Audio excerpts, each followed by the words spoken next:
My name is Dustin Tingley. I'm the faculty director of HILT and the deputy vice provost for advances in learning. Just want to give a couple of brief acknowledgments. Just want to flag Rita Hauser and her commitment however many years ago and her sustained commitment. And it's just really been something that I think has transformed our community and is an opportunity to bring us together for not only this annual conference, but a range of other things that the HILT team does. Thanks to Parath Anand for his leadership as the Vice Provost for Advances in Learning.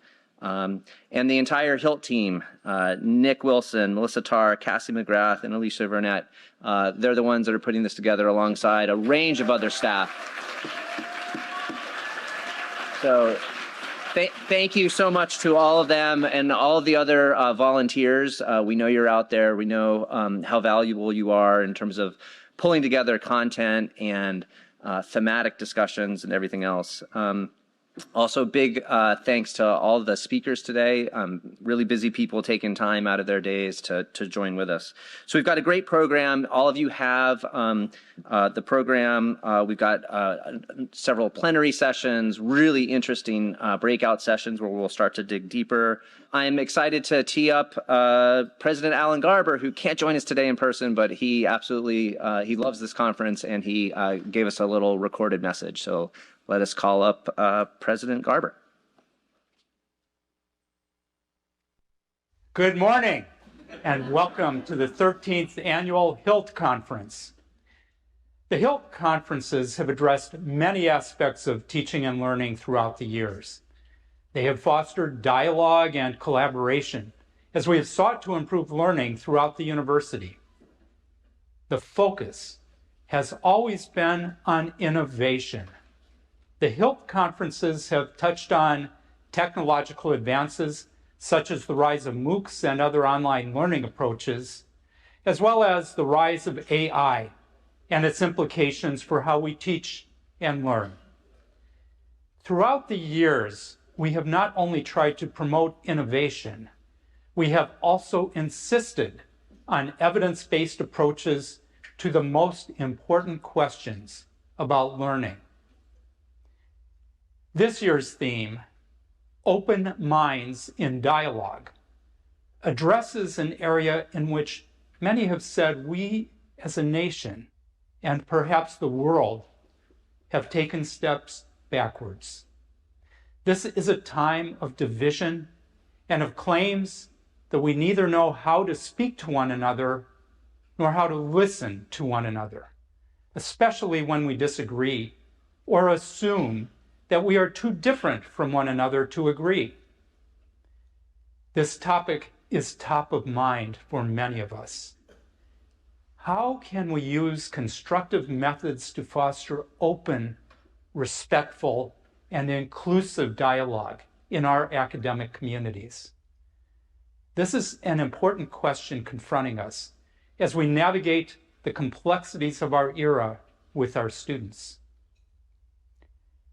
Earlier this month, I welcomed our new first-year students at convocation. I told them that they could expect Harvard to be one of the richest learning environments that they would ever experience. That claim applies to all of us. At this place, the potential for learning, for insight, for intellectual growth is vast. But there is nothing automatic about realizing that potential. We need a spirit of openness. As I said to the students, we need to be prepared to defend our points of view, to be prepared to encounter points of view different from our own, and to be prepared to change our minds. I told the students that they would learn more from difficult moments of tension than from easy moments of understanding. That needs to be a conscious effort, requiring persistence through discomfort and frustration.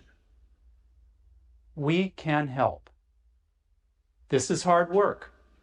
For those in this room and tuning in via live stream, and for instructors and leaders across the university, this means thinking boldly and creatively about how our classrooms, labs, and clinics can be places that enables students to grow in knowledge and wisdom in ways not unlike what we ask of our students.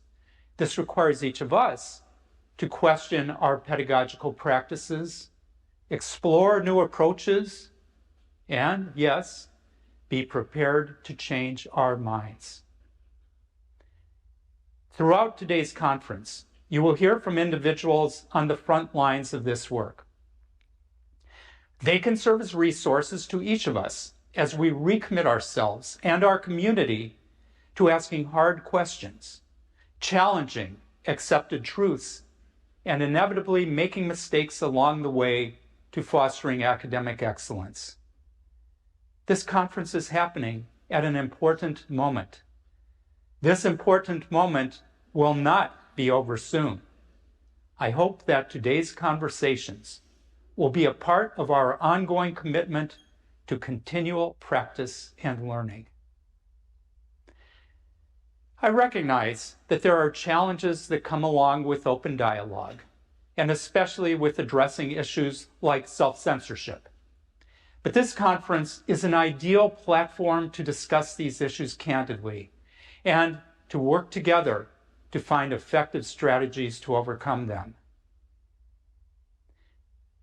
Before I leave you, I would like to take a moment to thank people who have done so much to enable Harvard to lead in this effort. In particular, I'd like to thank Rita and the late Gus Hauser for their generosity in supporting teaching and learning excellence at Harvard. Thank you also to Parath Anand, Vice Provost for Advances in Learning, for his leadership and service. And to Deputy Vice Provost for Advances in Learning, Dustin Tingley, who oversees HILT. Thank you to the entire HILT team and their thought partners, Provost John Manning and Deputy Provost Jessica Soban, the co-chairs of the Open Inquiry and Constructive Dialogue Working Group, Eric Bierbaum and Tomiko Brown-Nagin, Noni Lasso, Interim Dean of the Harvard Graduate School of Education, and all of the academic professionals in teaching and learning centers across Harvard who have worked together to organize today's breakout sessions.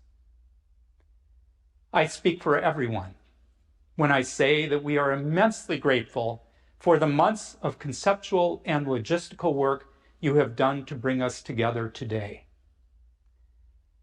I hope that all of you in the audience will use this event as an opportunity to have meaningful conversations about dialogue, expression, and classroom dynamics. Remember, we are here to learn together. So ask questions and share your experiences with one another. I'm eager to hear the ideas that will emerge from today's event. Thank you all for being here and for your commitment to advancing Harvard's teaching and learning mission. Great. Thank you, Alan. We're still trying to get you to do an online class, but I guess you've got other things on your plate. Up next, Parath Anand to introduce our next session. Morning, everyone. It's a real pleasure to have you all here today as part of this VPAL HILT conference. I just want to, before I introduce our first speaker, just say a couple words of thanks in addition to what Dustin said.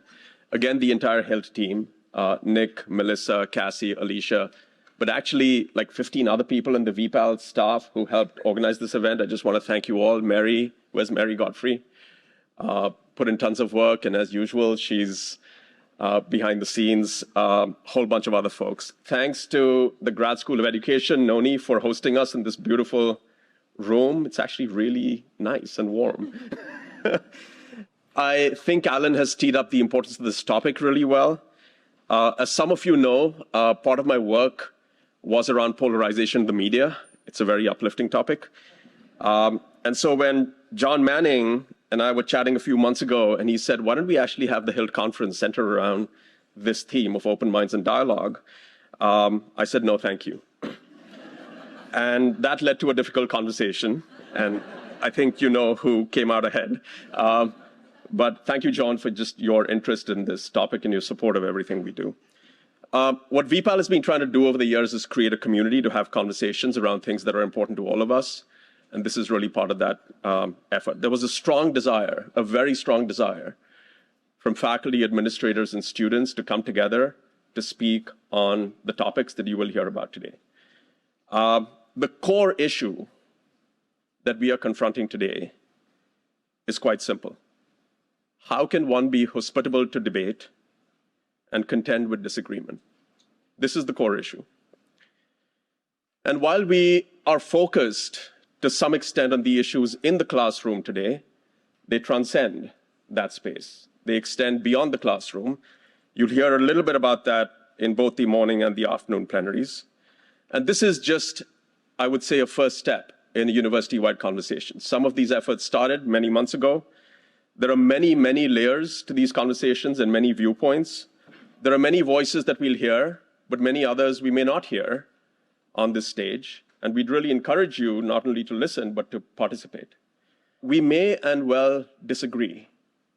Our hope is that in doing so, we can role model what we expect from our students.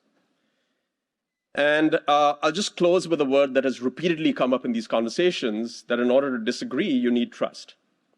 And that can lead to disagreement, sometimes with curiosity and dynamism. And I don't know where Ned Hall is. He talks about disagreement in a way that's fun and playful and exciting. I'd never heard that before. So thank you for that. Without further ado, I am delighted to introduce our first speaker of the day, Jill Lepore, an incomparable historian who, in the spirit of today's conversation, takes no prisoners. And she's going to tee us off with a perspective, a longitudinal perspective, a historical perspective on how we got here. Jill, over to you.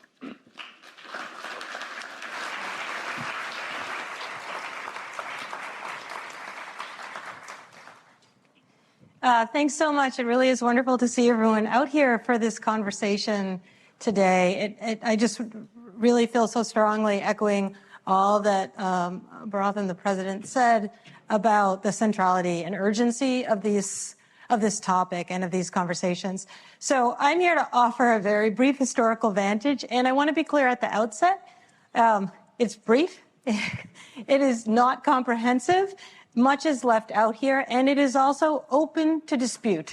So I would very much welcome, and I would expect that those of you in the audience have different vantages on this history, whether you're a historian or whether you're just someone who's lived through some of the eras that I'll be discussing here. And I very much welcome that. This is my reading of the historical evidence for the purpose of this meeting here today, to try to just give us some background with which to begin this conversation. So I'm going to proceed chronologically, and I'm going to offer up a very particular history. I'm very conscious that we have this particularly beautiful historical U.S. flag over here. I'm giving an exclusively U.S. or Anglo-American account of the idea of freedom of expression, both outside and within the university. So I'm not offering a global account, and I'm not going back especially far back in time from the vantage of a historian, but I'm going to start with tolerance and disputation. One of the things that I find quite moving about the history of this subject is the realization that political tolerance, that is to say, our willingness to live with people with whom we disagree profoundly politically, and what in the U.S. became the two-party system, is an outgrowth of religious toleration. It took first tolerating living with people with whom you disagreed profoundly about religion and God, to then begin to do the profoundly important work of being willing to live with people with whom you disagreed politically. And the idea of religious toleration here expressed by Milton really comes from the notion of trial by jury, from an adversarial confrontation of two accounts of the same events. And the premise of trial by jury, and if you've served on a jury and you sat in the little jury pool room and you watched a really kind of cheesy video while eating like bags of Doritos and waiting to see if you were going to be called, the idea is on a fair field, truth and error fighting one another, truth will always prevail.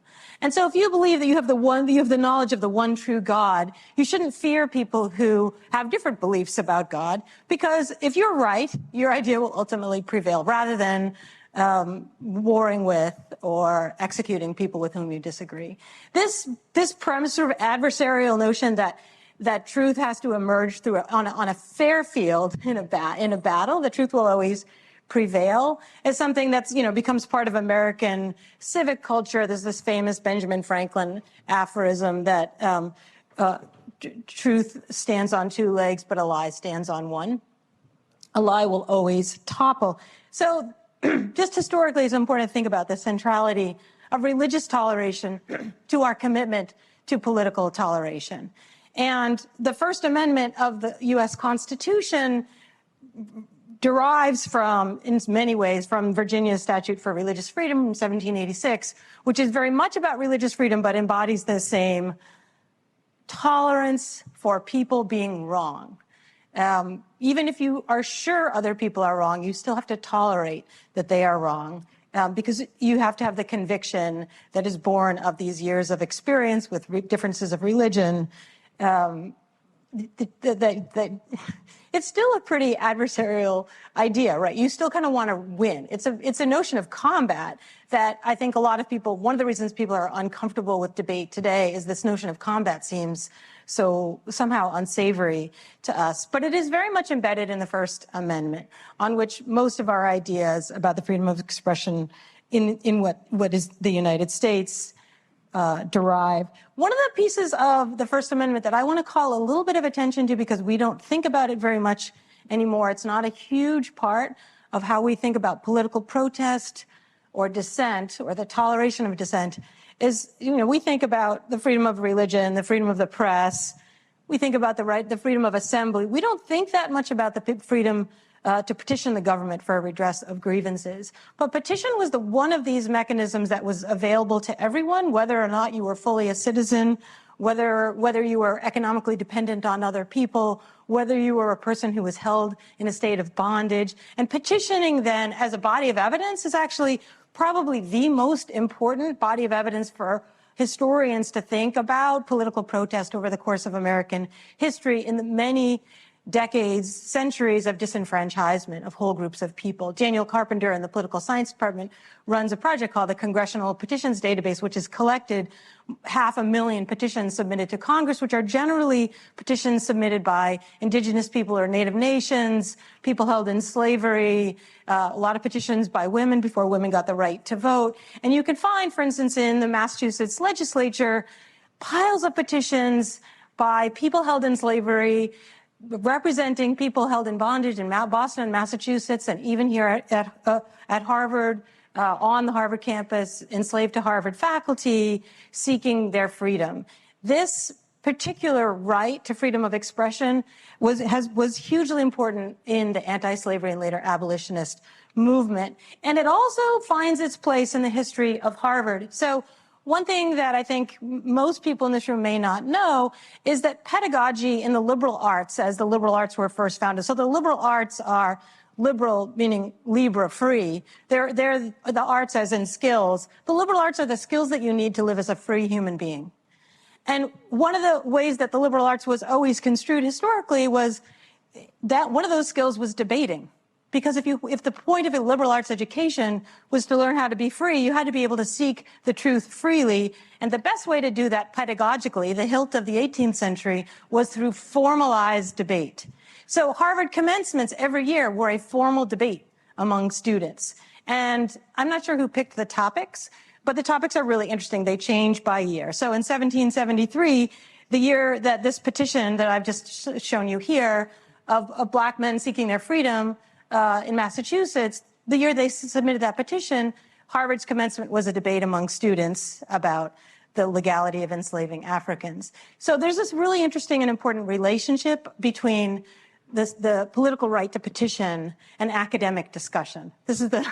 I'm trying to illustrate this quite ancient tie between what we now might think of as academic freedom and First Amendment rights, say. I think of this kind of in powerful ways you find this evidence. So this is a petition a similar sort of freedom-seeking petition submitted by blacks from New Haven to the Connecticut legislature in 1788. It's no accident that they were living in New Haven. This is a Yale-affiliated petition. This is not written by Yale students. It is written by these black men.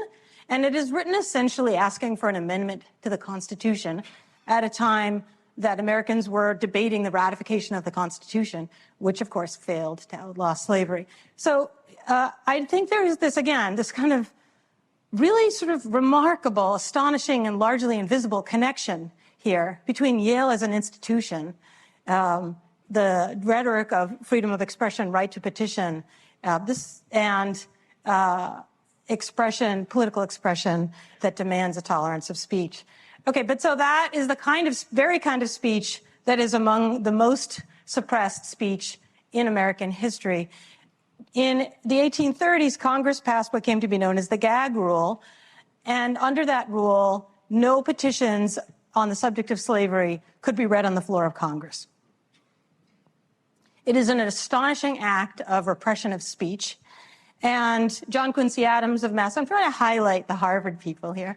The amazing John Quincy Adams famously worked to defeat the gag rule, was an incredibly eloquent spokesman. He was an orator. He was a professor of rhetoric here at Harvard for a reason. But much of his political work when he was in the House was an attempt to overturn the gag rule. But that effort was most fully realized in the founding of a political party whose chief purpose was to overturn the gag rule and whose campaign was free soil, free speech, free labor, free men. And by free speech, this is where our expression free speech comes from. Free speech is a command, like free the whales. The command here is free the speech in Congress, allow petitions opposing the institution of slavery to be spoken, to defeat the South and its anti-free speech position. So we think of this as the Free Labor Party, conveniently forgetting that it really, and here illustrating very vividly what and whose ideas were actually being suppressed by that gag rule in Congress. So freedom of free speech as a political movement, as an idea, as a principle that applies politically and extends into the university. The university doesn't quite exist yet as an institution, so I'm kind of jumping ahead of myself. But this is where, when you see the slogan free speech, it is coming from abolitionism. Of course, Charles Sumner, whose statue you pass every day as you walk into Harvard Yard, was famously beaten on the floor of Congress for attempting to free speech.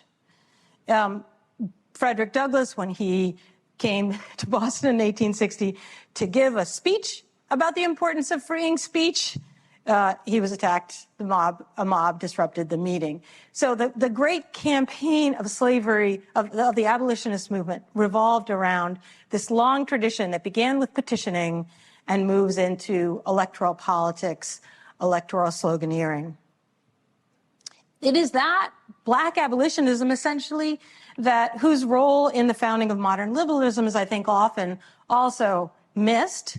But this, when we read Mill, say, without reading Douglass, I think we miss the influence of Douglass's ideas on Mill. But we can go back to Milton and the duel, the little battle between the trial by combat between truth and lies finds its expression in Mill by the end of the 19th century. But free speech as a slogan is borrowed by women's rights activists. There's a caption missing here. Elizabeth Cady Stanton published a pamphlet called Free Speech. Ida B. Wells edited a newspaper that was called Free Speech, that was an anti-lynching newspaper. And this is the era when you begin to see, as our wonderful colleague Julie Rubin has written in The Founding of the Modern University, modern universities are founded in this era. And now these concerns, which are chiefly coming from fights for equal rights for women, equal rights for freed people, the end of lynching, find difficulty being expressed on university campuses. So, for instance, when the British suffragist Emmeline Pankhurst is invited by the Men's Suffrage League of Harvard to come speak at Harvard, there's a rule, the corporation has a rule that no woman should speak on Harvard campus. This isn't her being dragged away from Harvard, but this was essentially what happened to her. She spoke in what is the Brattle Theater instead, and the Radcliffe students climbing the outside walls nearly brought the building down trying to get in. Margaret Sanger, birth control advocate who founded what became Planned Parenthood in 1916, was banned from speaking at Tufts, which, like Harvard, had a women's college, my alma mater.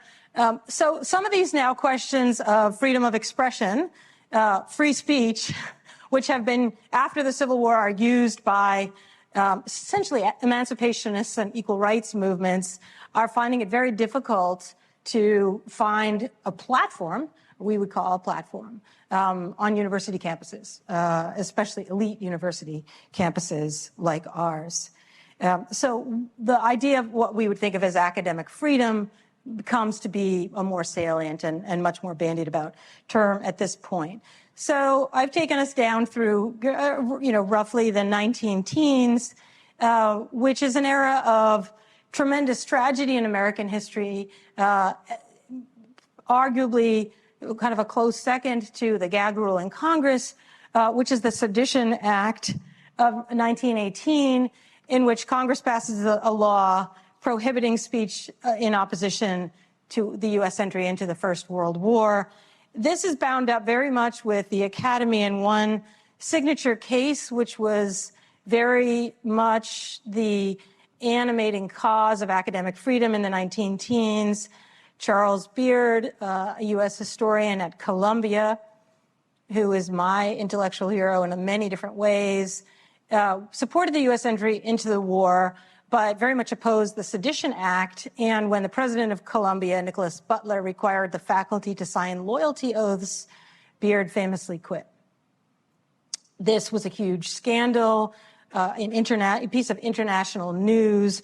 Beard's letter of resignation is quite a powerful account of the importance of academic freedom in the incommensurability of loyalty oaths with the very idea of a modern research university. Really worth an incident really worth revisiting. The protests, street protests of the Sedition Act, of course, were very powerful. Eugene V. Debs, who had been a socialist who was imprisoned under the Sedition Act, ran for president. As a prisoner, his campaign was from the jailhouse to the White House, and got 1 million votes running from prison in opposition to the Sedition Act.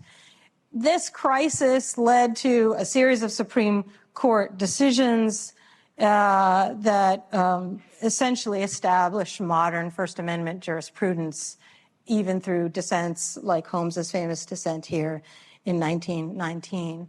So there's a big crisis around the First World War, unsurprisingly, around dissent and its suppression, what the role of the law is, what the role of the university is. Loyalty oaths are both disfavored but also not abandoned, and they come back with a vengeance during the Second World War. There's a tremendous technological challenge. I guess I would say, in the spirit of being disagreeable, and I apparently take no prisoners, I don't really love what President Garber said about innovation, and that our chief work here is innovation, including technological innovation. I think when we look for ideas about how to teach well and how to tolerate disagreement, I don't know that we need new gadgets. I think we actually need some very ancient ideas, and we need to bring new life into them, to breathe new life into them. And I think we need to think more about the human in us and less about the distraction of technology. I will say, since I'm here on a stage, it is appalling to me that the college does not have a complete prohibition on laptops in classrooms, in lecture halls. I don't think they belong, and I think it's long overdue.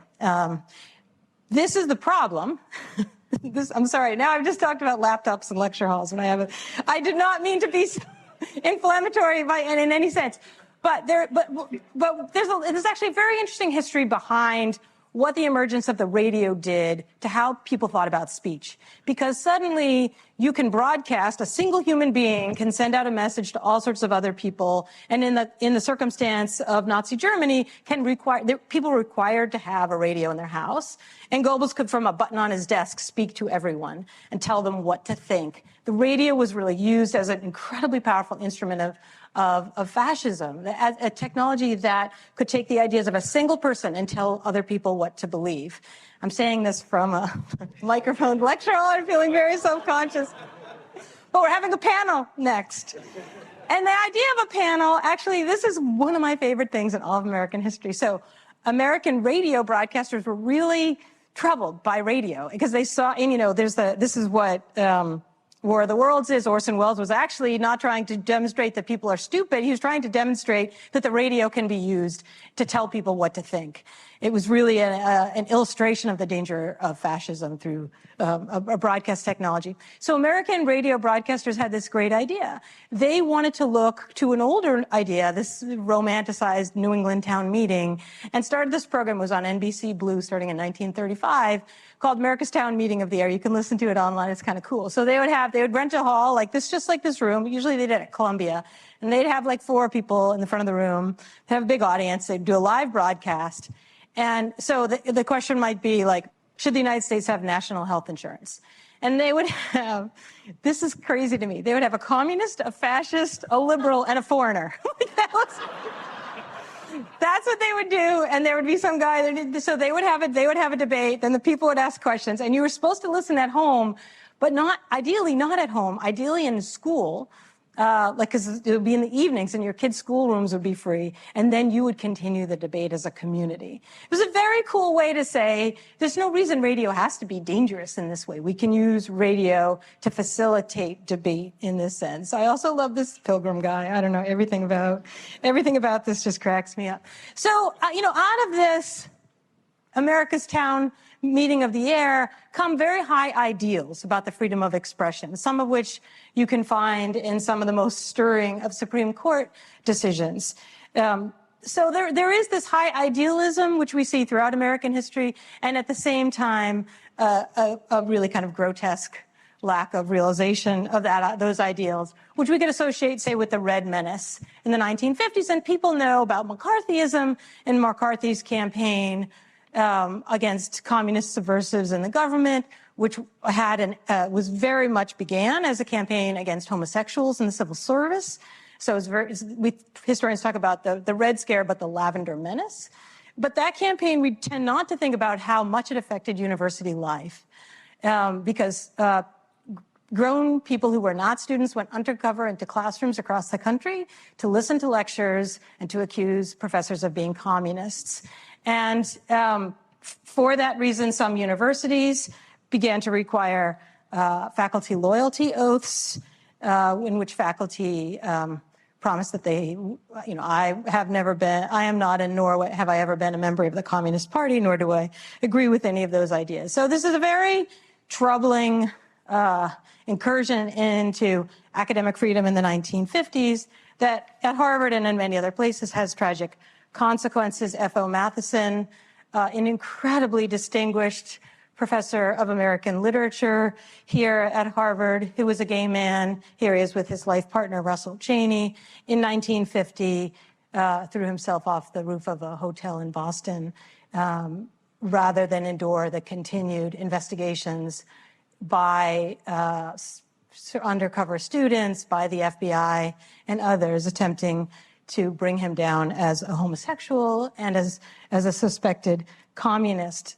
So I don't mean to suggest that any of these campaigns are without grave consequences. And some of the moral urgency that many of us feel today and that our students feel today, of course, is about the real cost in human lives around the world when we think about how these questions play out on university campuses. We need to posit the civil rights movement and the free speech movement, partly to remember that the free speech movement came out of the civil rights movement, and that the civil rights movement was a student-led movement. And one of the things that I think we tend to forget if we just look to the free speech movement and skip over the student-led civil rights movement of the 1950s and 1960s, which really was about integrating schools and then integrating public facilities. But because it began with schools as public accommodation, that students were always at the forefront of the civil rights movement. And students at Berkeley who formed what became the free speech movement, we think of them as this group of white students as seen here, they were protesting Berkeley's decision to prohibit their political activism in a small part of campus where they had generally used to distribute pamphlets and illicit recruits for activism off campus. The free speech movement was not just about free speech. It was very much about the ability of students to participate in the civil rights movement on campus. And it borrows from all the other ideas that we've seen so far. One of the big moments in the history of the free speech movement was when the free speech movement invited Stokely Carmichael to speak at Berkeley in 1966.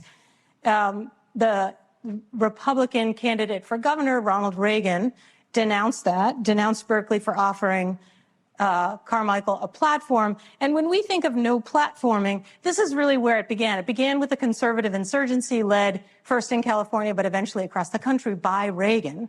And it was about deeming certain kinds of civil rights speech, that in this case represented by the Black Power movement, as not belonging on a university campus.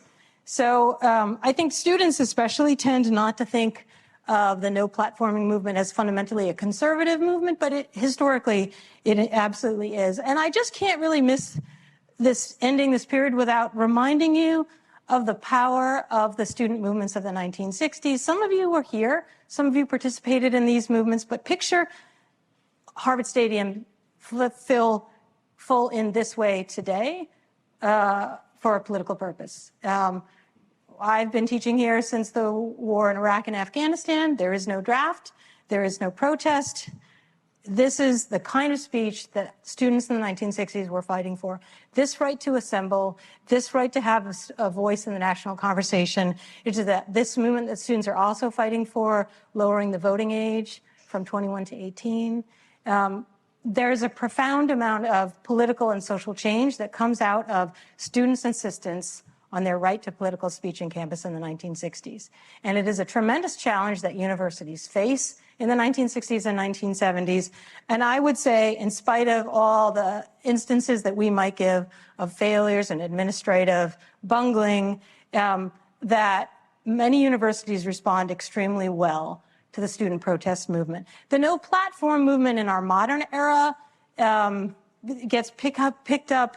It seems like a bit of a kind of troll of Reagan in a way, when Marxists in the UK found a kind of no platform as a slogan.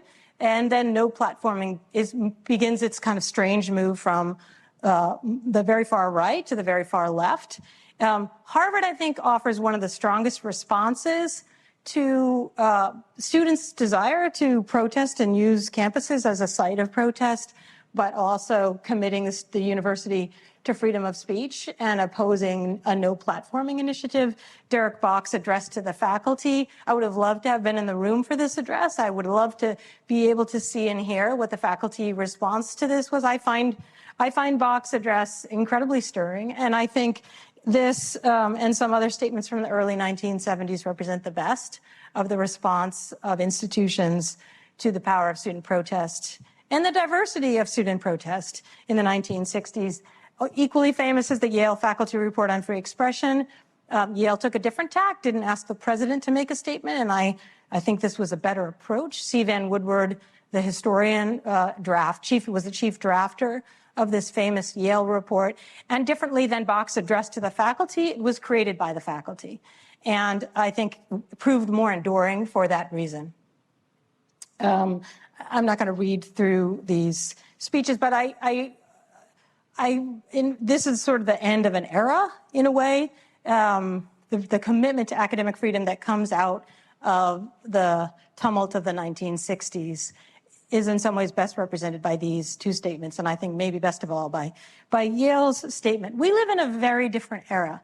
I think people might find I'm sure there are many people who would object to things in these statements. We could have really interesting conversations in groups about, do you subscribe to, does this represent your your thinking about campus life. We live in this different era. And this is like, the Google Ngram is the new, like, Webster's Dictionary says. So I feel bad about this. Like, I wouldn't like it if a student showed me a Google Ngram. But what I do want to kind of illustrate for you here, I feel this is bad pedagogy. I did want to illustrate that, you know, the era that we were just in the 1960s with the Civil Rights Act of 1964, and its anti-discrimination provisions and the definition of certain categories of people against whom you can't discriminate as belonging to those groups. That's 1964, and you see discrimination is kind of a key term in this sort of heyday from about 1960 to 2000. Discrimination is the language with which we talk about equal rights politically and also on university campuses. What I'm showing here in green, this is just the presence of this word, but, you know, the rise of trauma as a key term in the English language. Harassment and bullying are like real neologisms in the context of certainly of higher education, even in K-12 education. They're of quite recent vintage and don't carry the same kind of weight as discrimination and trauma. I think if I had updated this since the time I gave this talk a few years ago, trauma and discrimination would have crossed. And people are much more interested in talking about trauma than about discrimination. So that era, the rise of trauma studies and a focus on trauma and a frustration that methods of preventing discrimination were inadequate, that they hadn't done the job, that people on university campuses and in American life were still experiencing forms of discrimination, and especially the use of certain words and language, and that the code that followed in enforcing anti-discrimination provisions was inadequate. This led to the emergence in the 1980s really, of speech codes that came out of the victims' rights movement. In many ways, the victims' rights movement was a marriage between law and order conservatives and feminists interested in granting legal rights to new legal rights to victims. And the key term in all this had to do with trauma. So Michigan comes up with this, famous set of speech codes to police speech on campus in 1988. It's struck down in 1989. Michigan's a public university. The court finding that the policy is unconstitutional, violates the First Amendment. Private universities undertake to implement speech codes as well. Stanford among them, with one of the more famous speech codes that tries to, these speech codes tend to be quite long documents, trying to really narrow down, but with a lot of verbiage, what it is that you can and cannot say on campus. Again, well-intended measures that are attempting to fight discrimination with new tools and under new terms, and by redefining discrimination as harassment. Not an accident. This is the era when, remember, Clarence Thomas, the Anita Hill hearings, 1991, sexual harassment is emerging into public discourse and is changing legal codes. Stanford's speech codes are struck down in 1994. So speech codes don't tend to survive, but trauma as the organizing principle by which we understand what can be difficult in talking to another person. There are a lot of other things that trauma represents, but I'm only here in the speech world. Trauma becomes central to how universities think about what goes on in classrooms. This is also the era of the rise of populist right-wing figures in Europe and, of course, in the United States, which brings a kind of different political urgency. I think I'm going on too long, so I'm going to just skip real quickly the end of my slides here. This is the era that we in this room have probably been at this campus for, most of us. The denunciation of free speech is inadequate to the ends of justice, and in particular, after the beginning of the Black Lives Matter movement in the United States in 2013, in particular, inadequate to the cause of racial justice. There are institutions like the University of Chicago who take a kind of C. Van Woodward approach. This is the famous University of Chicago institutional neutrality statement that Harvard recently adopted a modified version of. Diversity, inclusion, and belonging is the era that we are kind of still in. At Harvard, it leads to the production of a very actually interesting report in 2018. I believe Daniel Allen was the chair of the task force that prepared this report that tries to reconcile the urgency and primacy of academic freedom with diversity, inclusion, and belonging as a set of ideas.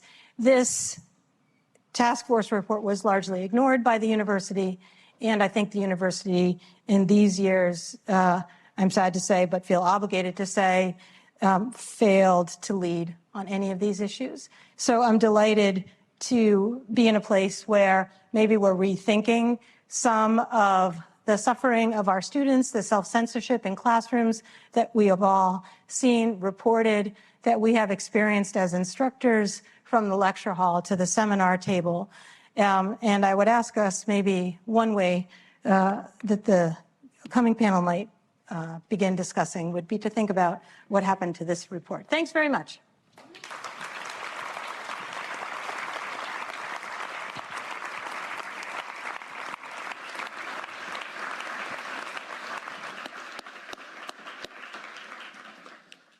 Thank you, Jill, for that sweeping historical perspective with a big H. We will continue the conversation with the next panel, perhaps a smaller H, but no less important in terms of what's happened more recently. I'm delighted to welcome Rakesh Khurana, Dean of the college, who foreshadowed many of these issues, actually, before we started really talking about it seriously on campus with the phrase intellectual vitality. Rakesh is going to moderate this next panel with Amanda Claybaugh, Dean of Undergraduate Education, Bernard Chang, Dean of Medical Education, and Matt Weinzierl, Senior Associate Dean of the MBA program at Harvard Business School. Over to you, Rakesh. Okay. Good morning, everyone. Sounded like when the first time I was at MIT, my students just wrote it down. So it's great to see and really excited for this panel. And thank you, Professor Lepore, for your introduction, because I think it's really sort of a wonderful segue into sort of the work that we want to talk. I know the job of the moderator is to sort of be WD-40 and kind of enable this conversation. But I think, just want to sort of just to set a frame for us, I do think that this is one of the most critical and existential issues that, at least from my area of vantage point as being dean at the college, but also as an instructor, is critical for our institution. So, I think, I just come from morning prayers, and you can't walk 10 feet on this campus without seeing the word Veritas. And I think it's really interesting, just, Jill, how you sort of started off with this notion about, like, how does the truth emerge? And I think in universities, it's kind of trying to link this notion of the creation and dissemination of knowledge and the pursuit of truth. And then the question is, how do you connect those two aspects? And I think, the way that we often talk about it, and I'm going to turn it to our panelists in a second, we just had convocation, President Garber mentioned convocation, is that the mechanism that we often emphasize is through open inquiry and expression, with the goal of creating an environment that somehow through that aspect, whether that is constituted in academic freedom in terms of researching what it is that you want to reach, in terms of deference that we give to faculty in the classroom to create the kind of climate they want to create, the environment that we create to allow people to exercise their voice and opinions and points of view, and in a way that allows for not shutting something down, but actually opening something up. And what's really interesting to me, just listening to Professor Lepore's conversation, that a lot of the time the focus was a lot more that people had something to say, but there was like kind of a coercion and a pressure not to say something. Laws were passed and rules were passed. I think what we were seeing at the college, at least, and maybe some of what we're going to talk about today, is more the self-imposed component that exists, what we were sort of finding as self-censoring, which took on a more different kind of mechanism about what was at least happening when we were engaging in conversations with students and faculty. And so I'm just going to kind of go up and down, and I want to encourage panelists to also ask each other questions, and in the spirit of intellectual debate and discussion, also disagree with each other, because I do think it's also important not to suddenly give this kind of a fashionable face, if it was so easy, we'd already be doing it. If people already agreed with it, we would be in a different place. And I think it's important to articulate the strengths and weaknesses of our position and what some of the criticisms are, I think, as we've been working on this. So, Amanda, as Dean of Undergraduate Education, you really work closely with students and faculty in navigating this space. And I was wondering if you could maybe share a little bit about how, as the Dean of Undergraduate Education, you've come to both understand how we got here from a development, from students really at the start of their academic. We get them right out of high school, and then we feed them to our graduate schools. So how did we get here, and what's your sense of the diagnosis? Yes, I have to say, Jill, I loved your talk because it gave like rigor and specificity to my general sense of how we got here. So I really endorse this account. And my thinking about this issue really starts where Jill left us, with the question of how do we reconcile our commitments to a pedagogy of challenge, discovery, open inquiry, and our equally important commitments to a pedagogy of equity and inclusion, right? And that's, I think, when you say, if it were easy, we would have already done it, this is what makes it hard. And so I would say that our students come to us from high schools that are often dealing with these issues, trying to solve that problem in quite inadequate ways. So we have students who are coming from high schools where they are forbidden to talk about slavery or to talk about various sexualities. And we have students who are coming from high schools where there is a kind of equity and inclusion orthodoxy that has been imposed in a way that absolutely stifles discussion and debate. And so then we have all these students coming together, and they're only 18, and it can be challenging for them to figure out how to talk to one another. So I say this because I woke up, the other thing that happened this morning was I read the lead editorial in the Crimson, which was on our intellectual vitality initiatives, and they put their finger on this problem too. They said that the issue is to figure out how to do intellectual vitality in a way that is inclusive. And I mention the Crimson because as those of you who don't follow them as religiously as Rakesh and I do, there's been a real change in the new guard of the Crimson. The new guard of the Crimson, the editorial board, really prides themselves on being absolutely ideologically diverse, such that in the spring, their editorial board meetings, there were students who were Zooming in from the encampment on Harvard Yard, and there were students who couldn't touch their computers because they were observing Passover.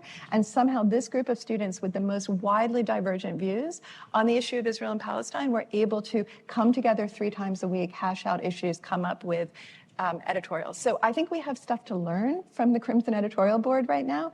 And so I just throw out 2 things that are pedagogical, that I've been talking about them with. One is they had to grapple with how to think about lived experience, the status of lived experience. Obviously, it's important.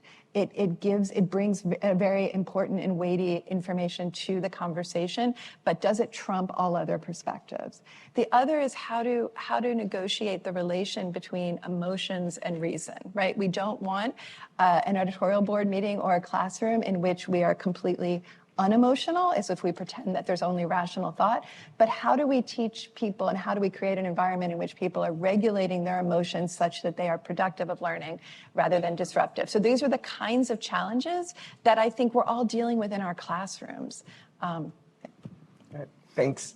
If I could just ask a follow-up before I jump. You said on high schools, and one of the things that Jill mentioned was the role of technology, and that it may not be, it's kind of quixotic in its both ability of speaking one to many, and yet at the same time, it's kind of notion of shutting diverse thought down, depending on how it was. And I was wondering if you just might speak to that, because I always feel like every year another sort of dinosaur generation behind the students, and it feels like technology's played a big role in our students. Yes, and people can say, there are a lot of things to say about that. One I will say is the Crimson editorial board has outlawed laptops at their meetings and did an op-ed saying that we should do the same in our classrooms, so you should chair that committee, Jill. The other thing I would say, though, is I do think that there's a use. I think we'll hear later today about really interesting uses of technology to enable in the classroom, to enable divergent points of view, to elicit them. And I think Eric has been fantastic about that. So I'm kind of agnostic. Great. Bernard, thank you for being here. I think there's this interesting way that, like, when I talk to some colleagues, they're like, well, I'm in the sciences. We don't have these issues because there's a right answer. And, and looking very confident over the rest of us, But I also remember when I was taught that Pluto was a planet, too. So, maybe there is some debate. But I would love to understand your vantage point in medical education. Like, how does this manifest itself? Is it a salient issue? And if so, in what reasons, especially given the professional responsibilities and obligations that creating medical doctors, leaders, and educators implies? Yeah, no, thanks, Rakesh. And can I just say thank you, Parath, for letting us know where we were supposed to sit? Because when Jill said communist, fascist, liberal, and foreigner, I was like, where are we supposed to go? But you're right that so our students come into Harvard Medical School a little bit older. We'd like to think a little bit more mature. About 80% of our students now don't come straight from undergraduate school, right? They've had 1 or 2 years of gap year work. The average age of entry for our matriculating students is now 23 years old. But I think as befits maybe our discipline and our mission at the medical school, we kind of see these issues of open dialogue and respectful discourse as in a really pragmatic way. These are competencies that our students need to learn, need to achieve to be effective healthcare practitioners of the future, right? And so, we have the classroom phase of our education, and then we have the clinical phase of our education. And I think in the classroom phase, as probably many of us have in common, our pedagogy is largely moved to active learning, team-based learning, flipped classroom, where you don't learn by sitting in a lecture hall like this one, but you learn by sitting around tables discussing scientific problems and clinical patient cases with your fellow students. And so we try to imbue in our students this idea that if you don't have the skills to sit down at the table with 3 peers who are from different identities and backgrounds and have different beliefs, you can't learn very effectively in your curriculum, right? In our curriculum. So, and that's very different. When I went to medical school, maybe it didn't matter if I could have respectful dialogue with the student sitting next to me. We were all just facing forward, listening to a lecture anyway, but it really matters in our classroom phase. You pointed out the difference in the sciences. I would say, historically, the kind of traditional medical school curriculum, mostly about foundational biomedical sciences, the traditional clinical skills that you have to learn to be a doctor. Maybe those content areas didn't have as much room for dispute or discussion, but that's not the contemporary medical school curriculum, right? Our curriculum is infused with social determinants of health, the societal context of medicine, racial healthcare disparities, reproductive rights, end-of-life care, gender-affirming surgery. These are some of the real hot-button topics that Jill showed that students really disagree about. So I think that's something that now really we have in common, I would say, with the rest of higher education. But then we move to the clinical phase, and here again, we see this as a competency for students. So particularly in the hospital, basically students are learning in a workplace environment by being members of teams that are going around and taking care of patients. And these teams are not groups that have been convened for a long period of time and get to know each other, right? Monday morning, you walk onto a hospital ward, there's a team of 4 to 6 individuals. Maybe you know some of them, you probably don't. Each one has a particular role, a particular responsibility. You say hi for 1 minute, and you're off to go on rounds for the next 2 to 3 hours. So again, for our students, they need to be comfortable in a setting where they are working with new individuals whose backgrounds and identities are different, and yet that's how we take care of patients. I guess the final thing I'll conclude with is that the real X factor for us is the patient, right? So the clinical setting is 2/3 of Harvard Medical School's educational program. So it's a cliche, but we still repeat it all the time in medical education that, the patients are the best teachers. If that's undoubtedly true, but in that case, we have teachers who have no formal faculty development, don't know our learning objectives, have no formal training, and by the way, in the hospital, are probably experiencing some of the worst days of their lives, and like any of us would, are therefore not at their best in terms of interpersonal communication. So I think for our students, we have, and we can't cure, that's a learning environment that we don't control or curate, nor should we, I would say. So we have to prepare our students to understand that their responsibility is to learn from and take care of patients who could be very, very different from themselves and usually are very different from our students. Can I ask a follow-up on that? So disclosure, I had a daughter in medical school and she graduated last year. The sense I got from the conversation in medical schools is that many things had become quite political, including about many of the important issues you're talking about, the social differences of health. Could you take care of this kind of patient or not? I don't feel comfortable discussing this issue with my peers right now. And so we all know, I think what's interesting about Jill's conversation is both that there's a lot of historical precedent and also social conditions that are recent, but it felt like in many ways in professional schools, undergraduate education, the site of the university, the site of these discussions, but also what it took things and put another layer of meaning on them for students about how they should even act toward a patient or act toward each other in solving a problem or diagnosing an issue.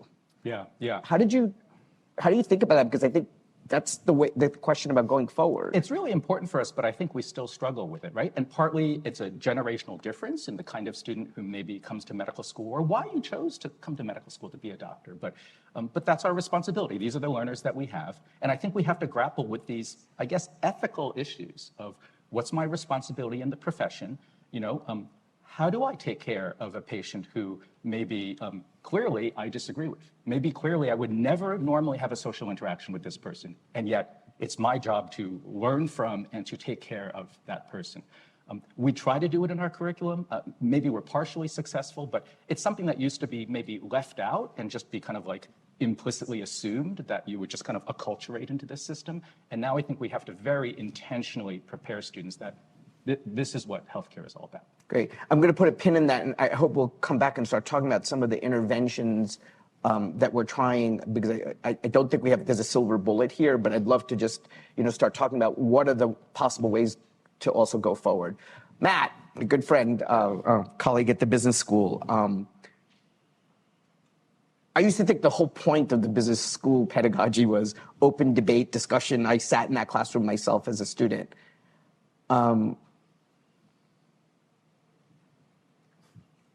I know that there's been a lot of dialogue about how that feels because it juxtaposes against students saying, well, I'm not really sure I should be saying something here because I'm going to know these folks for the rest of my life. And I don't know, I may not agree in the classroom, but is it worth saying something? What's your sense about what's happening? Because at the same time, we go through such efforts to create some of the most diverse classrooms that we can for people who believe in capitalism. Yeah, I was going to say, just building on where Bernard started, I don't know if I was put in the foreigner chair because I'm from HBS or what exactly. No, I think to your point, Rakesh, and thanks, actually, there's so many connections between what's been said and what is spinning through my head about HBS. So let me share maybe a couple observations building on what you said about what's a little different, perhaps, about the business school environment. And I think of us as having both maybe a unique advantage in this area and a unique challenge. So on the advantage side, our students on average are 27 when they come in. And moreover, they've signed up for a training that is explicitly about educating them to be leaders who make a difference in the world. So part of that, of course, is that they're going to be wanting to create cultures of open inquiry and constructive dialogue in their organizations. They're going to be solving all sorts of very difficult problems for the people they work with. And so I think we can hold them to a pretty high standard in terms of our expectations that they will co-create this environment with us. And in fact, as you might maybe expect, most MBA business students incoming to HBS are in fact quite good at disagreeing with each other, having really strong debates. In fact, they sign up for a case method education, knowing that's what they're going to do 300 times in their first year curriculum. But those are mostly on business topics, right? Like, should I buy or sell? Should we expand or should we shrink? Is it worth investing? And they really like to go at it in that context. And that's what Rakesh is talking about. For over 100 years, that's what we've done at HBS. The challenge for us comes in moving that skill set into much more difficult areas that touch on values and beliefs and even identity, for which our students are not as well prepared. And actually, one quote that Jill had on her slides, which most of you may not have seen, but caught my attention given HBS, was in, what was it, 1772, the disputation at commencement was, does commerce corrupt the morals? Right? And the interesting thing about the history of thinking about commerce and capitalism and the moral case for capitalism is exactly the opposite, right? So I would have loved to see that dispute, because the other side of that would have said, no, that one of the beauties of business is that I can trade with you without liking you at all, right? Or like in a pithier way, we can create shared value without sharing any values. That's like the goal. That's like the beauty of commerce, actually. And so our students come to HBS expecting that to be their primary job, right? Is to create shared value and not necessarily to wade into these tougher conversations, because business isn't kind of about that. And yet, of course, the world is like increasingly demanding of business leaders that they wade into these areas, or at least that they're facile in creating an environment where they can be discussed. And so getting our students to use their tools in that arena is our big challenge. And I think the one maybe lesson I'll just seed this conversation with is that at HBS, we've really decided that means what we do in this has to feel organic.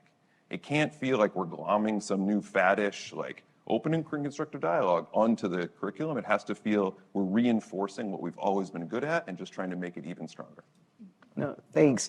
I really think that you've hit on a lot of really important points, which is the difference between having something being done to you rather than with you. When you think about the relationship between the students, the faculty, and even the faculty and administration, I think a lot of, to sort of flip side on some of the things that students are saying is how top down is this? Why does this feel like another heavy hand of the administrative state? Is this being done to mollify external critics in Congress, or mollify critics, alums who were here 30 years ago and talk about like how much better it was when they were here? Like,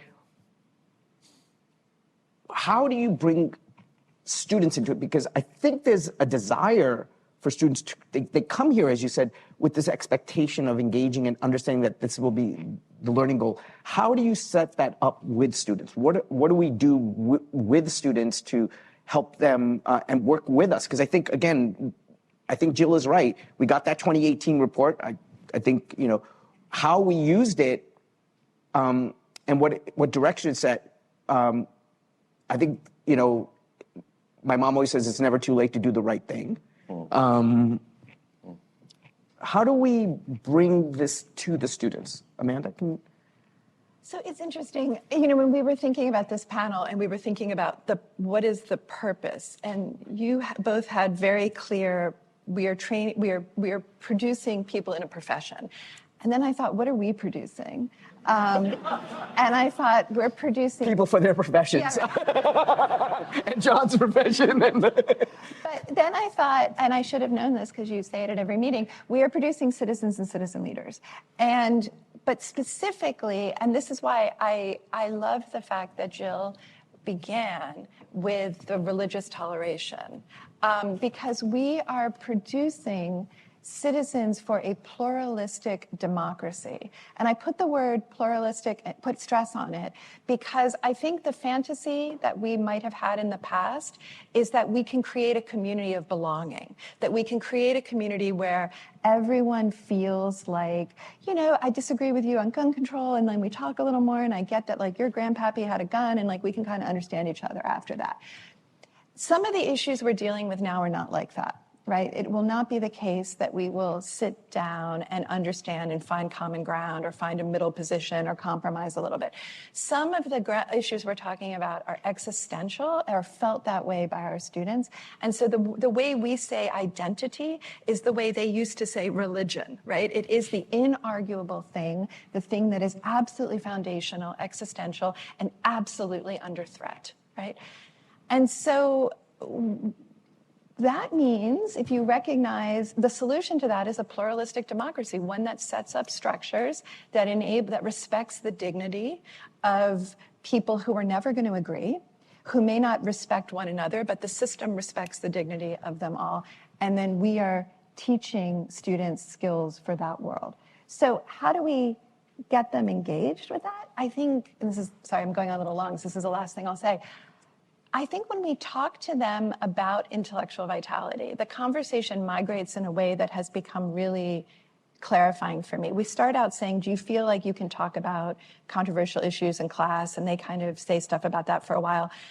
And then they morph into a broader conversation about what they call inauthenticity and performativity. They say Harvard is a culture where people are faking things to seem like they're successful, to seem like they have it all under control, to be likable, to be saying the right things. And the classrooms they describe as, you know, in a phrase that haunts us, one student said in a town hall, I don't have problems in class. I look at the stickers on my TF's laptop and I know what I should write. So a classroom of performativity and doing what's expected. So I think what we have to offer them is authenticity, which is what they want. I think that we frame this as you feel fake, you feel like you're faking it. This is a way to get back to what is real and true to you. And what does that look like in concrete ways for intervention, for programmatically? Is it something that can be done at scale, or is it a number of just small conversations? Like, how are you thinking about this? How are you approaching this? Yeah, so our approach is all of our students coming in get a summer training on sort of fundamental skills of understanding emotional regulation and cognitive biases and why it's hard to listen to someone who's disagreeing with you. But importantly, then, we have to reinforce the skills in the classroom in our intro expository writing courses, reinforce them in our general education curriculum.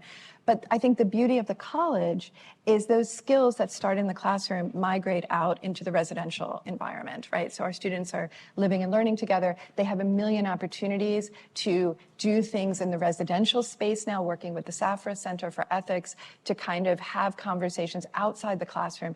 And then our final goal is to work with our student leaders of the student organizations so that, just as you say, so that they take responsibility for creating these kinds of environments in their own clubs and teams. Bernard, what resonated from what Matt and Amanda have said? Where are there points of agreement? Where are there differences? Yeah. I think one thing that, maybe a little bit different from the two of your learning settings is, we have had, I think, in our professional programs, a little bit of an arrogance or a professional tribalism that, you're coming into a profession now, right? In fact, at the end of our white coat ceremony, the line that we use is, welcome to the profession. You're all now a member of a very particular community. And medical school is smaller than most other learning settings, right? We have 165 students a year. And we've always felt that, part of our role is to kind of, teach the skills and bring students into those kind of values and competencies that characterize the profession. And I don't know that this generation of students is looking at it that way. I think they don't necessarily see, I'm coming to HMS and all medical students are my community.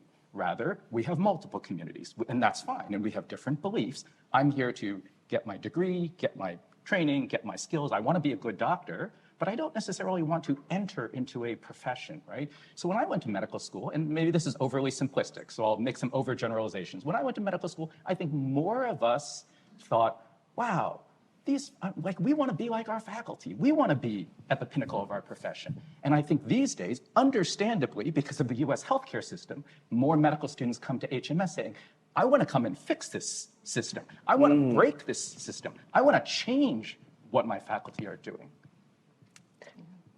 That is so fascinating because it just generalizes. And I mean, you just put in terms what I think many times when I talk to students who are studying, they want to fix the U.S. public education system. They, even our graduate students, where academic labor markets have really sort of dried up in a lot of fields. They tend to be more about openings than labor markets even anymore. People are saying, well, why should I buy into this system? I don't see my future in those values, in those systems. In fact, I think that system has created a lot of inequalities. And this is really interesting, or it's not working the way it was intended to work.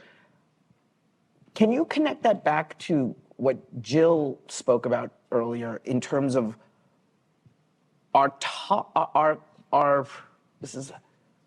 there is a generational view, which is, well, look how well it's worked out for me.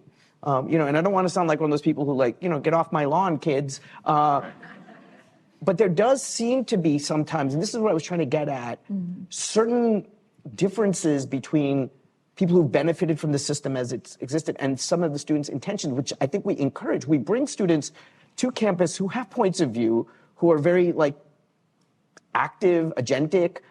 It sounded like by even taking a couple of years before students even start medical school, you're not just taking students right out of college. You're actually valuing the practice of whatever they did in between or the learnings. So how do you bring them back also into the calling of the profession? Yeah.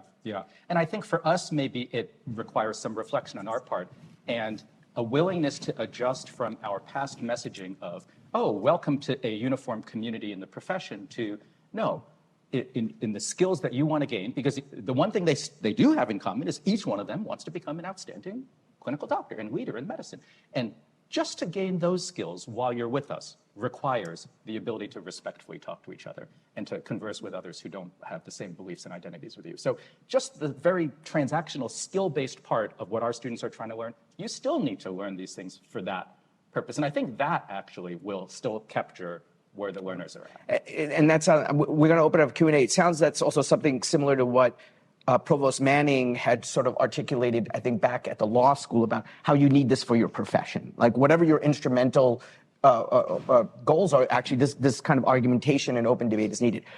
We don't want to be talking at you. We want to take questions. So I'm just going to suggest a quick exercise. Just for 1.5 minutes, talk to 2 or 3 people around you about 1 or 2 questions that this raises for you at the panel. Okay. Hey Siri, set timer for 90 seconds.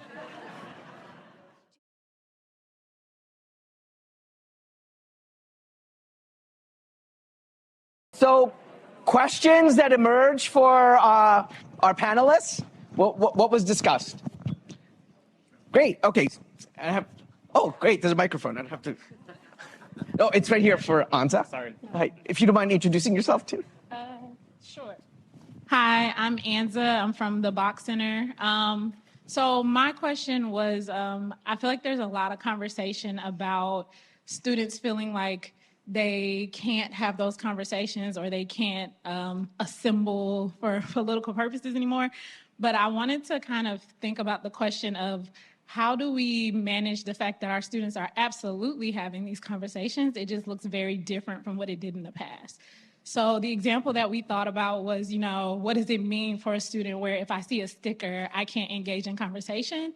And I was thinking we should reframe that where that student is absolutely having a conversation. It's just not out loud and in person anymore. So the idea that our students are how do we get our students to engage in those conversations in person is more what we're thinking about here. But it's just, how do we bring those global conversations to the local forefront? Because we're wanting them to have those conversations locally, but they're part of global communities online. Great. Matt? Well, I'll just start because thank you. That's a really important question. It actually touches on a couple things I was hearing and hoping to mention. One is technology. So I'm really glad, actually at HBS, we have a no tech in the classroom policy, and I've had it as long as I can remember. And of course the students hate it, and periodically you see that kind of thing happening in the back row, but it really does create a remarkable environment for them, and it forces them at some level to have that conversation, or at least not to be able to have that conversation in the moment online.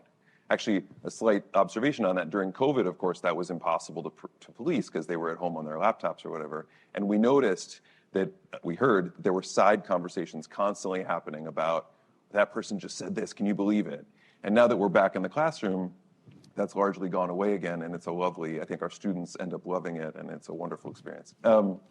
But I think the other point that I was hoping to make, which ties right into your point, Enza, is the role of faculty in this, not just in modeling, but in actually, and not just in creating the atmosphere themselves, but in really showing that they are in fact intellectually curious to hear all the very different views in the room. And we always tell our faculty when they go in, if you're asking questions where you think you know the answer, I mean, obviously there's some finance questions where there is a right answer, but when you're asking big questions, if you know the answer, you're not asking the right question. You need to ask a harder question where you really think there is no settled conclusion. And I think our students can tell when that happens and when it doesn't. And when it does happen, then more of those conversations naturally actually come out in person rather than in these other places. Thank you. Other questions? Yes, please. Ian, FAS program officer. With laptop stickers, how much of the work needs to be building the trust among undergraduates that someone with a Bernie Sanders sticker is going to give them an A if it's a well-reasoned argument in favor of Trump? And how much of the work is with the TFs making sure that A is what they get if it is well-reasoned? All of the work, yes. That is the work ahead of us. So as a faculty member, as a TF, people feel like they also are entitled to having their own points of view and perspectives and exercising their voices as citizens. And how do you reconcile that? I think that the idea of extramural political speech is absolutely foundational to academic freedom. We should never question it. But back in the day, my students did not know if I attended a Communist Party meeting the night before. Now, everyone knows what everyone thinks about everything. And I don't think that our guidance, to use a very bureaucratic word, I think we have not... we have an obligation to think together as an academic community about how to manage our persona. And how to explain to our students that you may see me on CNN saying something, you may see an op-ed by me, and that's fine. That's actually vigorous and great. But here's my responsibility to you in a classroom. And so language that some colleagues have really helped me think about is to talk about our shared responsibility to make and maintain the classroom as a neutral space. We don't pretend the classroom is neutral automatically. I think we've learned it is not. But that we all have an obligation to kind of create and recreate it as neutral as possible, and then to assure our students that they will be treated fairly in the classroom. Bernard, what's the conversation like among the faculty? So this is very interesting because, I mentioned before how we don't curate the learning environment out in the clinical setting, right? We have thousands of faculty on the Harvard Medical School roster. For those of you who don't know, we're the bane of the university in trying to define what it means to be a Harvard faculty member, right? And the vast majority of those faculty are not directly employed by us, but they're employed by the hospitals, the Harvard clinical affiliates. And so they have an entirely other community, a workplace community, to which they are responsible and which is kind of their day-to-day job, while they also serve as the teachers of our students. So to the extent that we're having these conversations about how to get our students to understand the importance of these issues, we have to get our faculty to understand the importance of these issues. And the definition of faculty is just unbelievably broad and complicated for us. Yeah. Questions? Yes. Thank you. So thought-provoking. So I love this idea of producing citizen leaders for a pluralistic democracy. So a pluralistic democracy, is it defined? Let's say we can define it by X, Y, Z. And now you have people who want to promote ideas that are directly against it. What do? Do you have an open dialogue and say, well, all ideas are fine, and if you want to have a society that has slaves, that's okay? I mean, how do you address something that goes, directly against what the other thought is just like create value without sharing values? I love it, except now, how about I sell missiles to Russia? Is that okay now? So how do we guide and help citizens be better citizens, make the world better? I guess I get to start. I'll give you the Russian missile sales. No, actually, as Amanda was talking, my wheels were spinning on a similar tension, which is, I think, as you mentioned before, some of these topics are not, they recall more maybe the religious disputes where they go so deep that people don't actually think there is a legitimate other side, and to your point. And that's a real challenge for our faculty, too. I mean, I have faculty colleagues who they're going into the room and they're teaching about something where actually they don't really think we should be debating this at all, right? And it's not that they're closed-minded or ignorant. They've really thought deep and hard about something. And I guess look, this is a real challenge. I don't have any silver bullet on this. I guess what we tell them is, look, of course your students are going to probably know that you don't actually think there are equal sides. Time's up. But Off the hook. Off the hook. By the bell. I'll stop there. But that I think the point is to say that, look, obviously each of us is going to draw different lines. at what is beyond the pale and what is not. Our institutions have to draw lines all the time, as well as what's beyond the pale and what's not, even within the context of speech.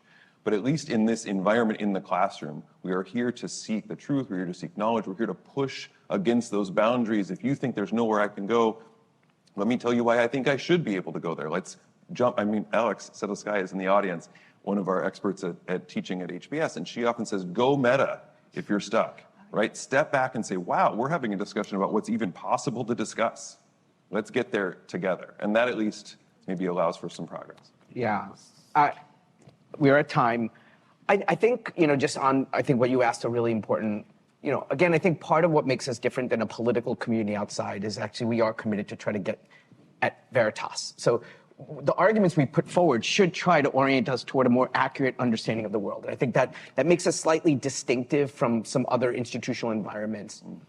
The second is, and this is maybe my old-fashioned Mills liberalism, we should have confidence to even debate liberalism. We should have confidence enough in these ideas that we could actually debate them and do it in a way that leaves us with our dignity intact and leaves the other person with the dignity intact. Often, I think what we often see is when I see students, when they come back after a debate, it hasn't been because of the disagreement. It's they felt that the other person didn't respect their dignity.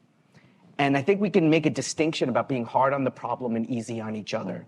And I think that's the kind of skills that we could all practice from, and maybe in that way serve to create a better citizenry for our democratic pluralism. Please give me a hand in thanking Jill and our panelists. What a start to the morning. Thank you, Rakesh, Amanda, Bernard, Matt, and Jill.